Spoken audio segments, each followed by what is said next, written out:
Hello again, everyone. So today we are going to be getting into the Second Balkan War, which happened a whopping 2 weeks after the First Balkan War. So let's just get right into it.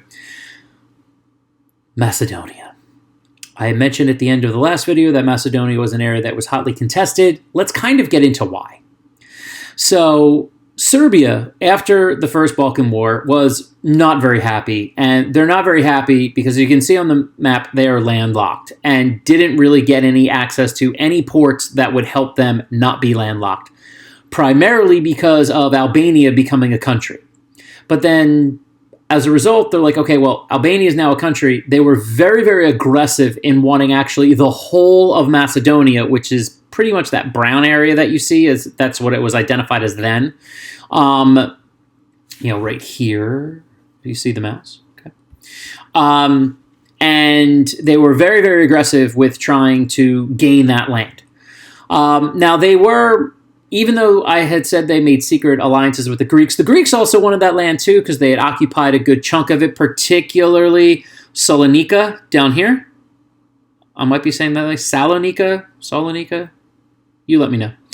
And then, of course, you had the Bulgarians who were super mad from that war because they felt that they had won the bulk of the fighting. They had taken Adrianople. They had really won the war in their eyes and got very little of Macedonia. So they also wanted that area. And then there's a group of people known as the Macedonians who were like, hey, everybody else has a country. Can we get it? Maybe. I don't know. Well, it didn't take long. June 16th, 1913, hostilities break out. I've seen anything from both sides started it. The Bulgarians were the aggressors. Regardless, war breaks out again. And initially, it's Greece and Serbia versus Bulgaria. On the right here, you see a list of, not a list, you see here the map of the battles that would occur during this particular time. You'll also see, if you look at the map on the top, you'll see top right, you'll see some attacks from the Romanians, because they're going to get involved in this war we're talking about. And, of course, the Ottomans are also going to get involved in this war. So it's going to basically be like everybody versus Bulgaria. So initially the war, as I mentioned, is Serbia and Greece versus Bulgaria. Okay. But it doesn't take too long for other people to get involved. The Romanians will then attack because they want to get greater access to the Black Sea, and they'll be looking to carve off a chunk of northern Bulgaria for that. The Ottomans are like, hey, let's get ourselves back into Europe, so they will also invade as well, really looking to get Adrianople back. And then Serbia on the side will also attack Albania, because why not? Because they want access to the sea. We'll get into that. And again, as I mentioned, don't forget, they're also trying to fight Greece and Serbia along with Romania and the Ottomans, and it's a free-for-all. It doesn't take long. Bulgaria loses in a month. That's the Bulgarian flag. Moving on. All right, so you have the Treaty of Bucharest that is signed in August of 1913. So pretty much the entire area of Macedonia will go to the Serbs. The Serbs really do make out really, really well here, although there are going to be some major issues that we will talk about this. In northern Bulgaria, Dobruzha? Sure.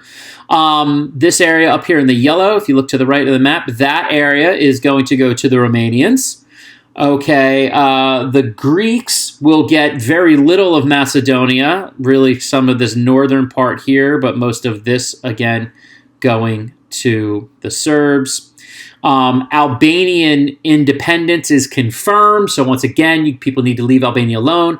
And then you'll get a separate treaty, the Treaty of Constantinople, in which the Ottomans are going to expand out and get this area in gray back from Bulgaria. So Bulgaria will keep this area in brown, but Adrianople, Kirkkalisi, pretty much a lot of the area that the Bulgarians gained from the First Balkan War is now lost in the Second Balkan War.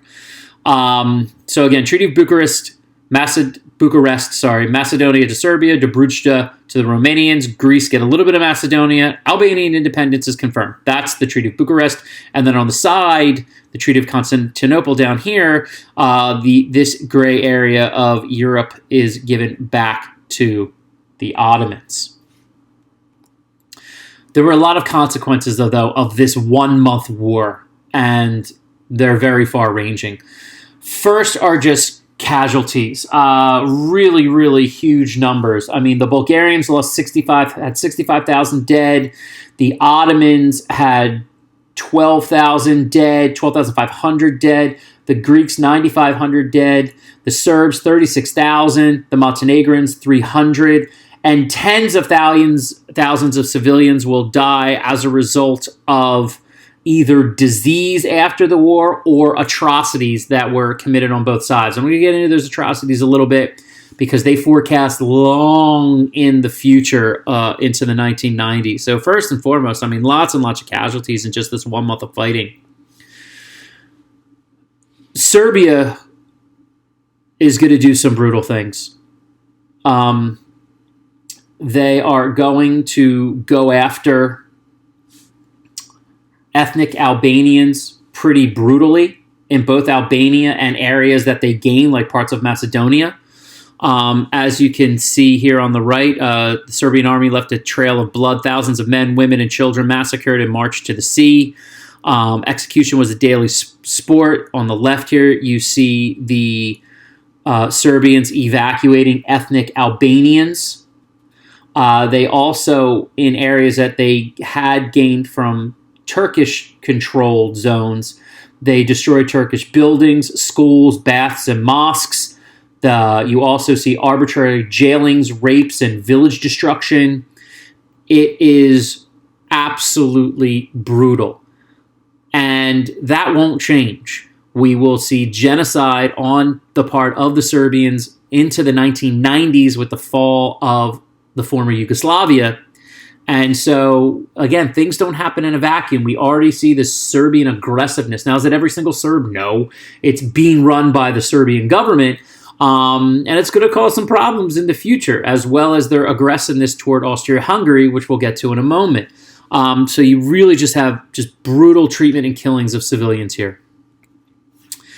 You will also have a Greek revolt in Albania. This area is known as Northern Epirus. Local Greeks will reject that they are part of Albania, and you see there on the right where a group of them getting together to declare independence, and that's going to be their flag, and they will become the Autonomous Republic of Northern Epirus.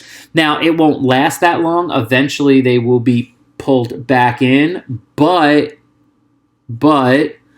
this is something that we're going to watch as adding instability to this overall area. Then we have all these alliances, which is pretty intense. The Russo-Bulgarian alliance is dead, and it's actually going to put them at odds in World War I, which is coming soon, which is only a year away at this point, or a little more than a year away at this point. Like 13 months, I guess. So the Russo-Bulgarian alliance is dead because the Russians didn't come and help them. So they're going to be split. And if you look at the World War I, they will be on either side. Russia is now left with only Serbia as an ally in that area, which makes them like hyper ready to defend Serbia at any and all costs. If something were to go on, it will in the future.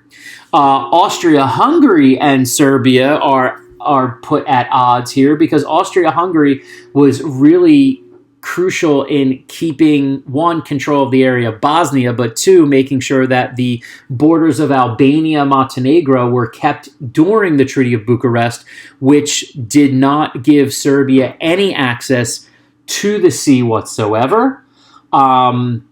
And Austria-Hungary also looks at Serbia and Montenegro now as enemies.